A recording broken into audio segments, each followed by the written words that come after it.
August is kind of considered a slower news period, and we're heading towards that. Although probably less slow than off election years because we have the midterms coming up in the fall. And Democrats are hopeful that the Roe v. Wade overturning is going to create a better situation in the midterms where Democrats will just lose the House and not lose the Senate. I think it's a foregone conclusion that the Democrats will lose the House.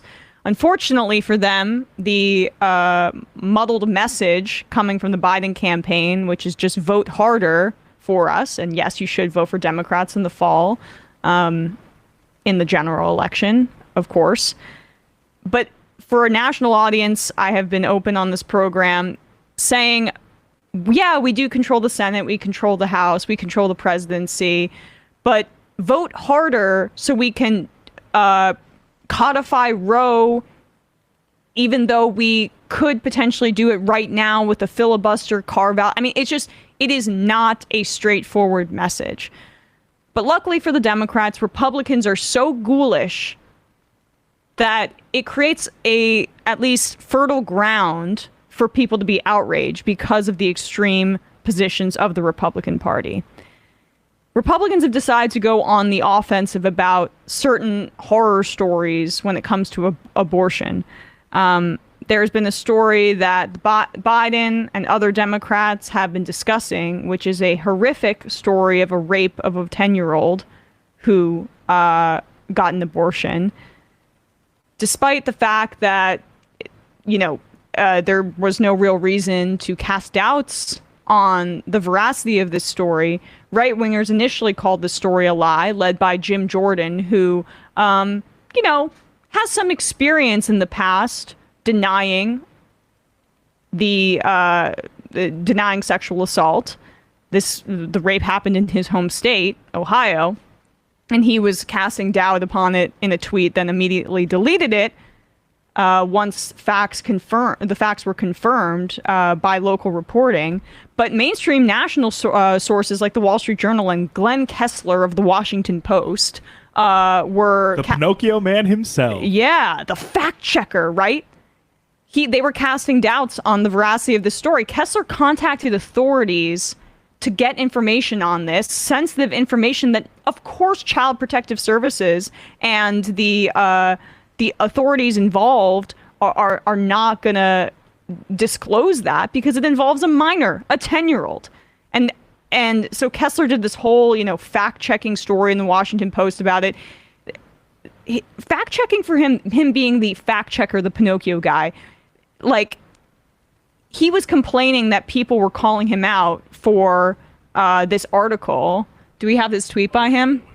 Yeah, Bradley's going to pull it up. But here he says, the last line of this fact check was, if a rapist is ever charged, the fact finally would have more solid grounding. Now a rapist has been charged and the story has been updated. Getting lots of angry emails, but journalism is an accumulation of facts. Which is just like, dude, what differentiates your fact check column than anything than just standard analysis and reporting? If your fact check gets immediately debunked as the facts evolve, maybe you shouldn't have done a fact check, except for the fact that his personal branding is, tied into the concept of being the Pinocchio fact checker guy. And he assigns himself some sort of arbitrary authority over facts to give him a leg up in the personal journalism branding department. Like, the amount of self-seriousness that Glenn Kessler ascribes to himself is just something to laugh at. And AOC and others were calling him out for that. I also just love just to say about Kessler is, like, his implication there too is like, I can't confirm it because the cops didn't. Like, that's the fact check. Like, that's journalism. Yeah, the vanguard of efficacy for facts is our literal cops. That's Kessler's journalistic standard there. Luckily, though, local papers were able to verify the facts of the situation. So kudos to the reporting by the Columbus Dispatch. They were able to back up this story. And initially, though, the Indianapolis Star was the one that was reporting on this. So despite these facts being confirmed by two papers, the Ohio Attorney General, Yost, who's a Republican, doubled down on his claims that the 10-year-old story was a suspicious story, because a few days before he had been making the media rounds saying that there were red flags surrounding this. So in typical right-wing fashion, it doesn't really matter if the facts on the ground are confirmed. They're still going to deny and cast doubt on the story. That's one angle that they're taking. The other we'll get to in a second. But here is Ohio Attorney General Yost doubling down on this. There are some serious red flags here. Whether it did happen or didn't happen, I think there's a ton of questions and, frankly, a ton of misinformation out there, too. Well, for example, this canard that she was forced to leave the state to get treatment simply isn't true. And she doesn't have to know that. I wouldn't expect a 10-year-old to read the law, but I would expect her doctor to read the law. Or if the doctor's too busy or confused by it, to talk to a lawyer, because there's clearly an exception, not just for the life of the mother, but for a substantial likelihood that the loss or impairment of a significant bodily function.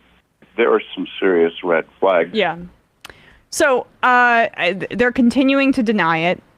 And if they aren't denying it, they are going after the doctor who, Dr.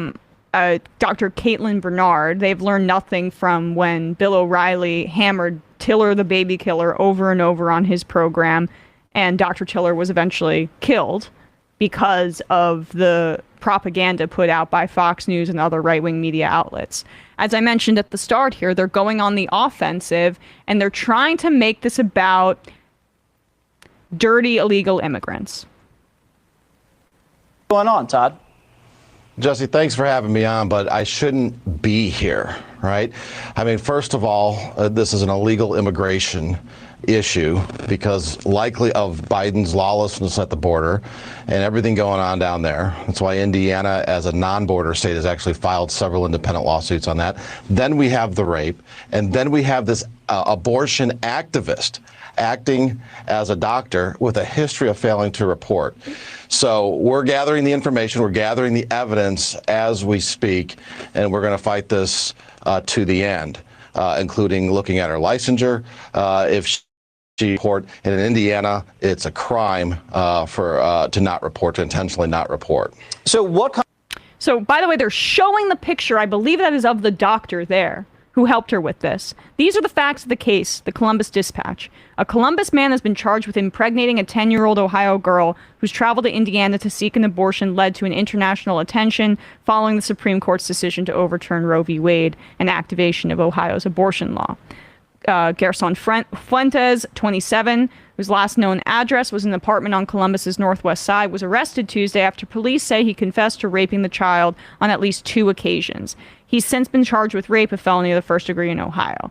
Now, as you heard there, the Attorney General Todd Rokita in Indiana was telling Jesse Waters that 1, it's the doctor's fault. 2, it's the fault of Biden's illegal immigration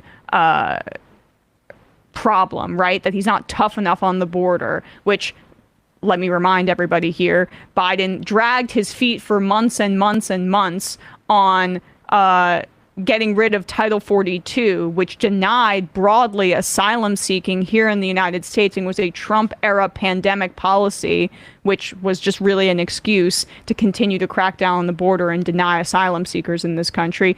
Biden was afraid of the blowback on that. He eventually rolled it back after, I believe that's already happened because the deadline was in June. But Biden is far from some sort of dove on illegal immigration. But it's a racist dog whistle here. Anything but looking at Republicans' own brutality. 1, it's the doctor's fault.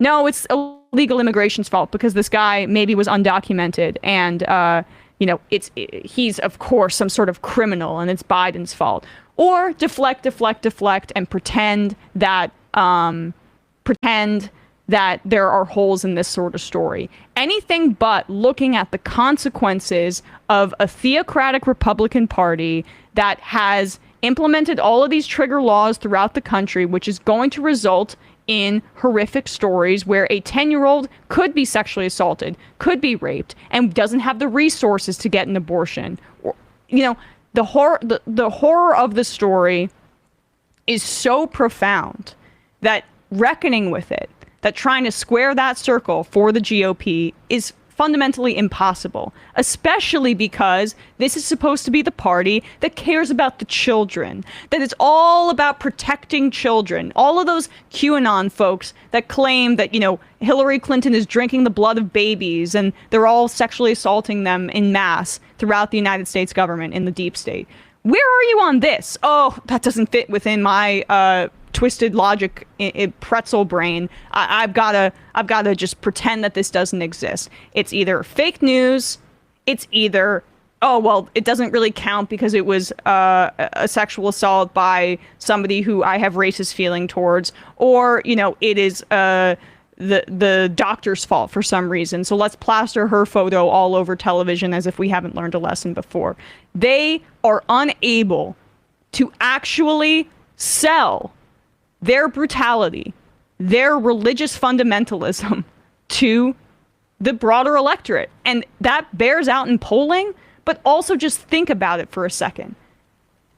The story was so gross, so difficult to stomach, that they have no other avenue except to change the conversation, to borrow from Don Draper. Like, that is all they can have in this instance. And in the broader abortion debate in general.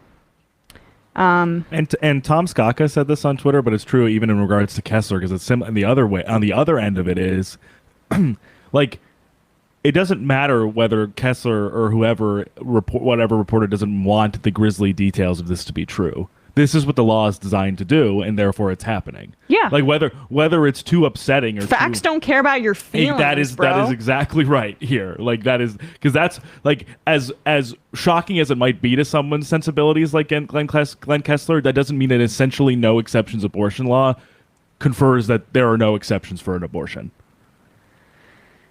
Yeah, I mean thank you, Glenn Kessler, and all of the fact checkers and the democracy dies in darkness, right? Really appreciate you aiding and abetting this Republican project, conservative media project, where for days they cast doubts on this story.